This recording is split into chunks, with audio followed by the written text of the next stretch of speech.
گھاٹے میں ہے، جن کے اندر 4 کام ہیں وہ کامیاب ہیں۔ الا الذین آمنوا، ایک ایمان والے، عامل صالحات اعمال نیک کرنے والے، وتواصوا بالحق وتواصوا بالصبر، اور حق کی تبلیغ کرنے والے، اور وتواصوا بالصبر، اور مسائل پریشانیاں وغیرہ پر اور حرام چیزوں پر پابندی کرنے والے، یعنی اپنے آپ کو روکنے والے محرمات سے، جن چیزوں کی حکم ہے یہ کام نہ کرو، اپنے آپ کو روکیں اور اس پر صبر کریں اور ایک دوسرے کو صبر کی تلقین کرتے رہیں۔ مزید آج کے درس میں فرمایا ویل لکل ہمزۃ لمزہ، ویل کا لفظ ہلاکت کے لیے بولا جاتا ہے، بربادی کے لیے بولا جاتا ہے، تباہی کے لیے بولا جاتا ہے۔ ویل کا ویل للمصلین، مصلیوں کے لیے ہلاکت ہے۔ اس مصلین سے مراد ہے جو نماز نہیں پڑھتے، یا پڑھتے ہیں تو خراب کر کے پڑھتے ہیں، یا خلاف نمود ہے نمائش کے لیے پڑھتے ہیں، یہ سب اس میں آ گئی ہیں۔ تو فرمایا ویل للذین یکتمون الکتاب، ہلاکت ہے ان ہاتھوں کے لیے جو اپنے ہاتھوں سے لکھتے ہیں عبارت، کہتے ہیں ھذا من عند اللہ، یہ اللہ کی طرف سے، دھوکہ دیتے ہیں، یہ یہود کا کام تھا۔ تو لفظ بولا کیا ویل، ویل کرنا ہوتا ہے بدعائیہ جملہ بھی ہے، ویل ہو تیرے لیے، ہلاکت ہو تیرے لیے، عربی میں ہے ویل۔ یہ کیوں لفظ اللہ نے ہلاکت کا پہلے ہی بول دیا ہے، بات آگے کی ہے، تباہی ہو تیرے لیے، ہلاکت ہو تیرے لیے، تو یہ کام کر رہا ہے۔ جس طرح بولا جائے ساکولات کا اموں کا، تیری بات تجھے روئے، تو یہاں فرمایا ویل، ہلاکت ہے، تباہی ہے، بربادی ہے، ناکامی ہے، لکل ہمزۃ لمزہ، لکل، کل کا معنی ہر ایک کے لیے، ہر ایک کے لیے، اوپر بھی تھا ان الانسان لفی خسر، بے شک سارے کے سارے انسان خسارے میں، اور کوئی بڑا جتنا بھی اوپر کا حکمران کیا ہونا وہ بھی خسارے میں ہے، اور آگے بریکٹ لگا کر الا الذین آمنوا، اللہ آ گیا، ہاں وہ بچیں گے خسارے سے جو ایمان لائے، اعمال نیک کیے۔ کیا بھی فرمایا لکل، ہر ایک کے لیے ہلاکت ہے۔ کون سا بندہ یا اللہ، کون سی عورت جن کے لیے ہلاکت کا لفظ پہلے بولا گیا ہے، ہمزۃ لمزہ، ایک لفظ ہے ہمزہ، دوسرا ہے لمزہ، دونوں کے معنی قریب قریب ہیں، دونوں کے معنی۔ ہمزہ جسے کہتے ہیں جو غیبت کرے، غیبت کرے، لمزہ ایک ہوتی ہے غیبت سے پشت، اسے کہتے ہیں ایسی چیز کی بیان کرے جو اس کو پسند نہ ہو، تو اس کے پیچھے اسے کہتے ہیں۔ دوسرا لمزہ، لمزہ وہی بات کرتا ہے اس کے منہ کے اوپر کرتا ہے، منہ کے اوپر لان تان کرتا ہے، عیب جوئی کرتا ہے، ایک اس کے پیچھے پشت کرتا ہے، اس کے پیٹھ کے پیچھے کرتا ہے، اور ایک اس کے منہ کے اوپر لان تان بکواس، یا جس طرح عورتیں لڑتی ہیں ایک دوسرے کو، وہ کہتی ہیں ایک دوسرے کو تم ایسی تو تم ایسی تو تم، وہ کہتا ہے تم ایسا تم ایسی، تمہارا خاندان ایسی ہے، یہ ہوا ہے، وہ شروع ہو جاتی ہے او جناب ہے۔ تو اس لیے فرمایا دونوں لفظ جو ہے نا ان کے لیے ہلاکت ہے۔ اس میں ہم سب پھنس جاتے ہیں، بڑے بڑے صوفی، بڑے بڑے حاجی، بڑے بڑے نمازی، بڑے بڑے نیک آدمی بھی اس میں پھنس جاتے ہیں، عوام تو عوام رہی۔ اسے کہتی ہے غیبت بھی، اس کی قرآن میں ایک اور مقام پر مذمت ایک اور طریقے سے کی گئی ہے، لا یغتب، قرآن نے کہا غیبت نہ کرو، لا یغتب بعضکم بعضا، ایک دوسرے کی غیبت نہ کرو۔ ایک صحابی نے سوال کر دیا یا رسول اللہ اگر وہ چیز اس کے اندر آئی جائے تو پھر میں کہہ رہا ہوں، آپ نے فرمایا اگر پائی جائے تو اب بھی تو غیبت بنتی ہے، اب بھی تو غیبت بنتی ہے، اگر نہ پائی جائے تو پھر اس کا نام غیبت نہیں ہوتا، اس کا نام کچھ اور ہوتا ہے، بہتان ہوتا ہے، بہتان۔ تو غیبت کے متعلق آپ نے فرمایا پتہ ہے کتنا گناہ ہے، جو لذت لے کر مجلسوں میں گرم کرتے ہو مجلسوں کو ایک دوسرے کے متعلق، خاص کر مخالفین کے لیے، تو اس لیے فرمایا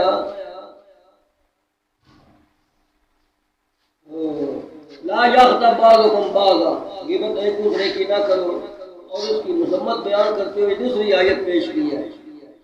ایحب احدکم ان یاکل لحم اخیہ میتا فکرہتموہ، کیا تم میں سے کوئی پسند کرتا ہے اپنے بھائی کا گوشت کھائے چک مار مار کے، وہ بھی بھائی مردہ پڑا مردہ مرا پڑا میت اس کی ہے، اس کو چک مار مار کے کھائے، کوئی تم میں سے برداشت کرتا ہے؟ صحابہ نے کہا جی نہیں۔ تو فرمایا اس کا انجام یہی ہے، اتنی یہ غیبت ہے جس طرح کوئی پسند نہیں نہ کرتا اپنے بھائی کا گوشت کھانا، بہن کا گوشت کھانا، تو فرمایا اس طرح فکرے تم، اس سے بھی تم نفرت کرو جس طرح اس سے نفرت کرتے ہو۔ میں مردے گوشت بھائی ہو نہیں کھاتا میں، کیا خیال ہے جو ان کا مال کھا رہے ہیں ظلم زیادتی سے، یہ اس سے کوئی کم ہے ایک دوسرے کا؟ اور تو سب کے بھائی ہیں تو عدالتوں میں پھر ایک دوسرے کے خلاف، مال ہے شادی ہوگی ہے تو ایک دوسرے کے خلاف جناب عدالتوں میں پھر کمال ہے، عجیب عجیب باتیں ہیں، ادھر بھی چاچا ہے ادھر بھی چاچا، دونوں بھائی ہیں آپس میں، لوگوں کی شادی ہوگی، بیٹے بیٹے بیٹیوں کی، کتنا قریبی رشتہ ہے، ہم نے دیکھے ہیں۔ ایک ہی دفعہ بیچاری گئی ہے گھر، اس کے بعد انہوں نے جانے نہیں دی اور انہوں نے کہا ہم لائیں گے نہیں، چلو جی عدالتوں میں چل پڑے ہیں، ہمارا واپس کرو جو کتنی تھا، ہمارا اتنا خرچہ ہو گیا، یہ ایک گھر ہے ایک گھر۔ اب بتاؤ اور بچے کا کیا قصور ہے، بچی اور بچے کا کیا قصور ہے؟ ہم نے کہیں دیکھے ہیں ایسے ایک ترخانوں کا گھر تھا مصر ہوگا، وہ آپس میں اسی طرح رشتہ ہوا، تو امیر تھے دونوں گھر، جناب ایک ہی دفعہ گھر گئی ہے، اس کے بعد خراب ہو گیا، عدالتوں میں چل پڑے دونوں کا، رنجشیں ہو گئی، 3 سال گزر گئے، وہ بچی بچے کا کیا سکون، وہ دونوں خوش تھے، بچی بچہ دونوں راضی تھے، کہتے ہمارے ماں باپ ہمارے سرے چڑھ گئے ہیں۔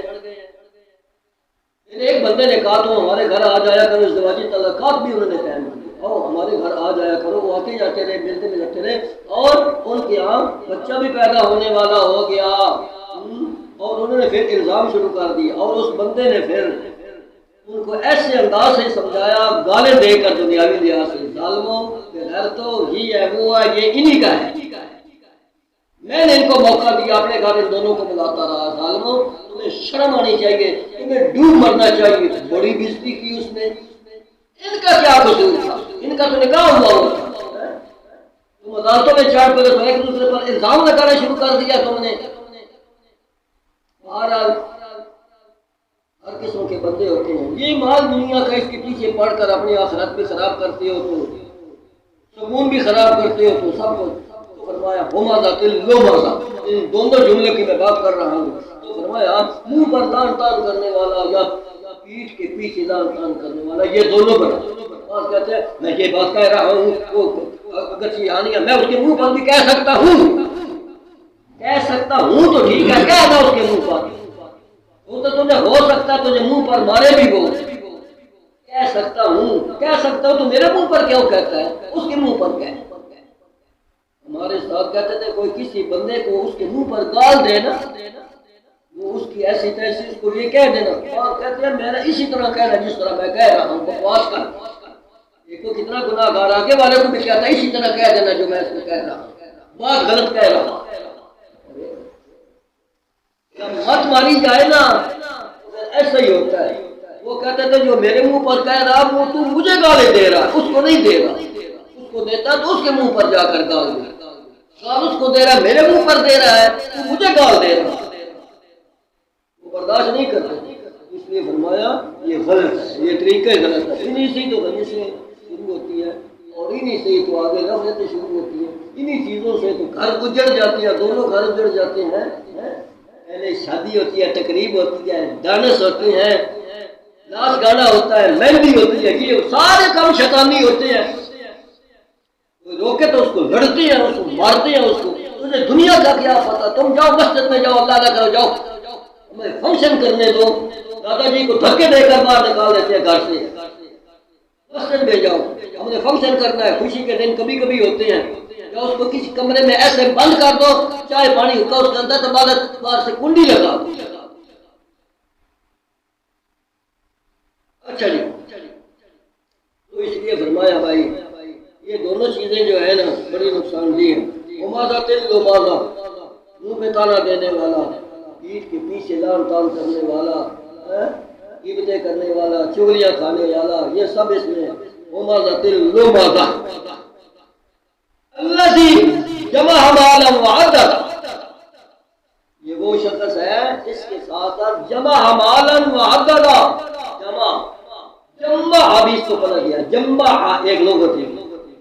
جمع پر اتنا وقت نہیں اس کی طرف جائیں، جمع کا معنی جمع کرتا ہے، جمع اکٹھا کرتا ہے، کیا مال مال جمع کرتا ہے، مال دنیا کا مال جمع کرتا ہے، وعددہ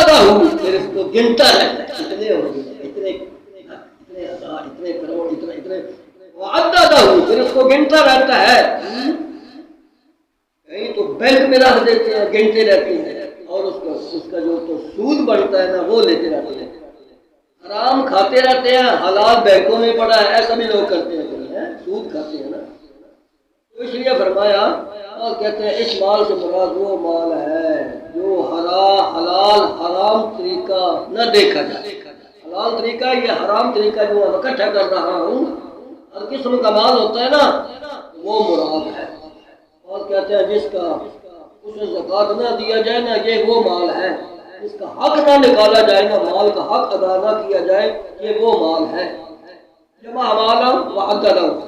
اور کہتے ہیں کہ وہ اتنا حریص مال کا ہو گیا ہے، اتنا حریص ہو گیا ہے،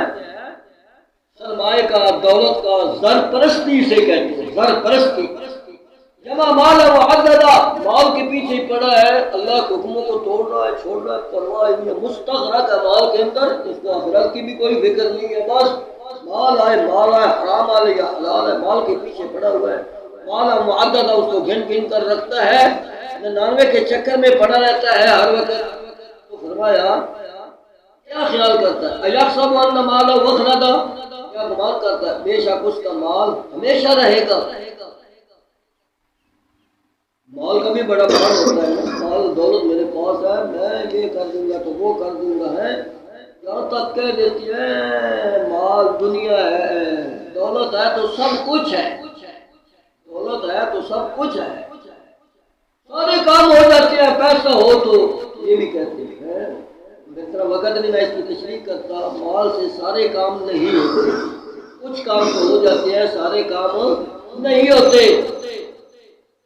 ایک بندہ مثال کے طور پر بیمار ہی ہے، پیسہ لگایا، بڑا کہتے ہیں بڑا پیسہ لگایا جی، پیسے سے بندہ بچ سکتا ہوتا تو اتنا لگا دیا، معلوم ہوتا کہ پھر پیسے سے ہر کام چنا ہوا، تمہارا بندہ نہیں بچ سکا پیسے سے،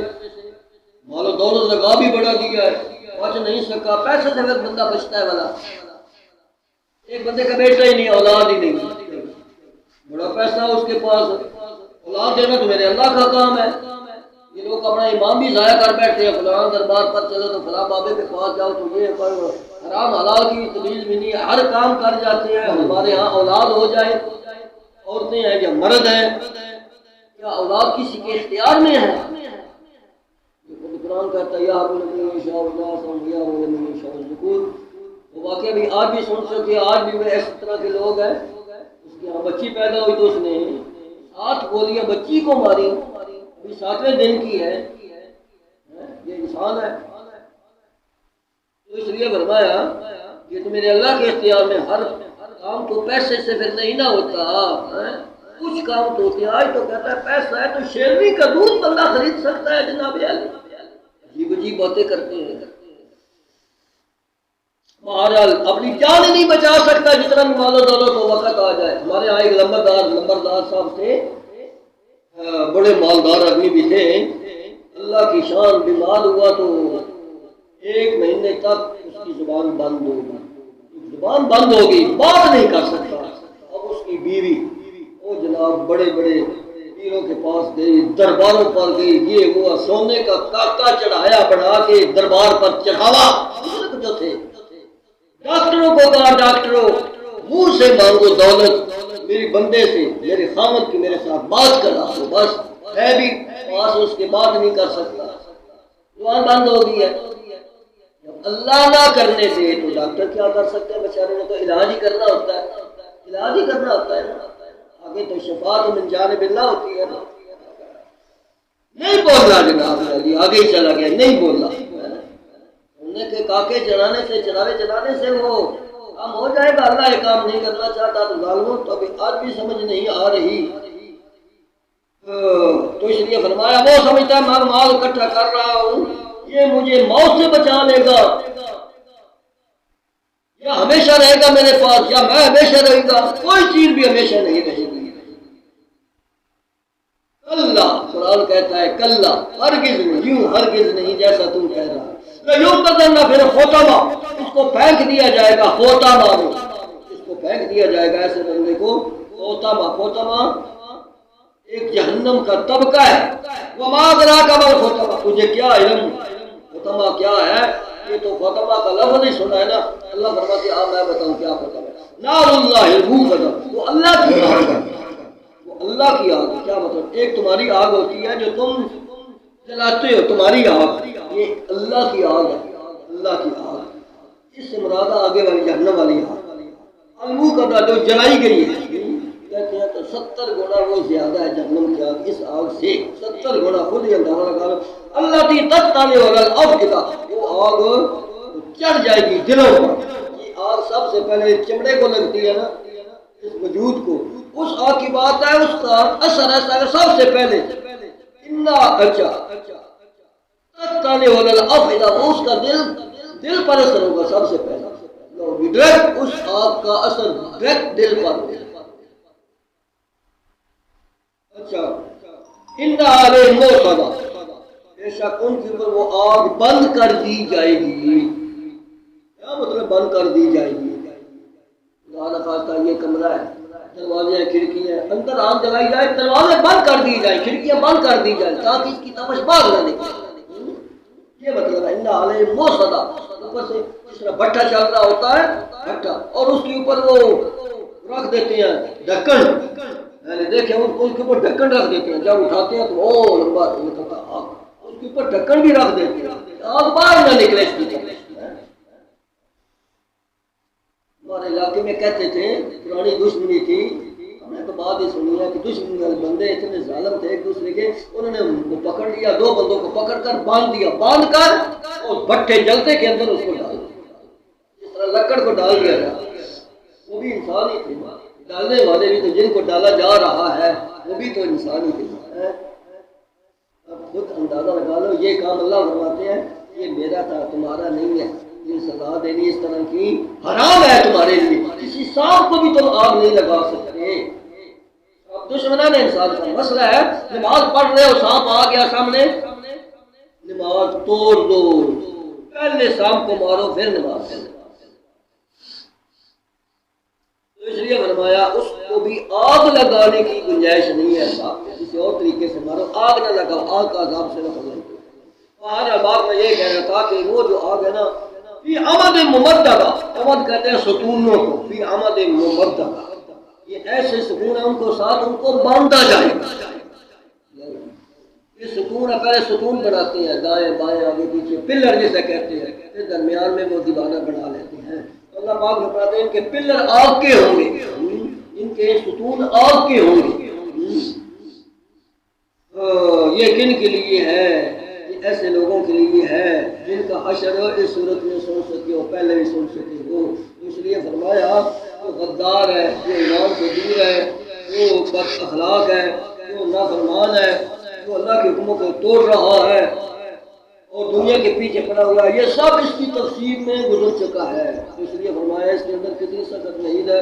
اور وہیں پھر آگے زاہد من الدنیا، دنیا کی محبت کے پیچھے پڑھ کر جو کچھ کر رہے ہیں سب کچھ ان کو آگے بھول کے آنکھوں کے آگے چربی چڑھ گئی ہے کہ یہ چیزیں کوئی ہمیشہ رہنے والی ہیں، ان چیزوں سے اللہ کی نعمت ہے، ان سے جنت حاصل کرو، اللہ کو راضی کرو، اس کا حق ادا کرو، تو پھر وہ مال بھی تمہارے لیے پاکیزہ بن جائے گا۔ کوئی مال جمع کرنا کوئی گناہ کا کام نہیں ہے۔ اس طریقے سے قرآن نے کہا ہے نا،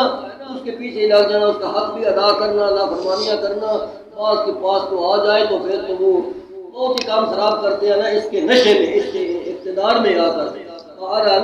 دعا ہے اللہ تعالیٰ مجھے اور آپ کو کما حق قرآن سنت کی صحیح سمجھ دے، کما حق قرآن و سنت کے مطابق عمل کی توفیق دے۔ اللہ تعالیٰ سب کو زندگی اسلام والی دے، خاتمہ عمارت فرمائے۔ اللہ تعالیٰ کبھی بیشی معاف فرمائے۔ وما علیہ الحمد للہ رب العالمین ولا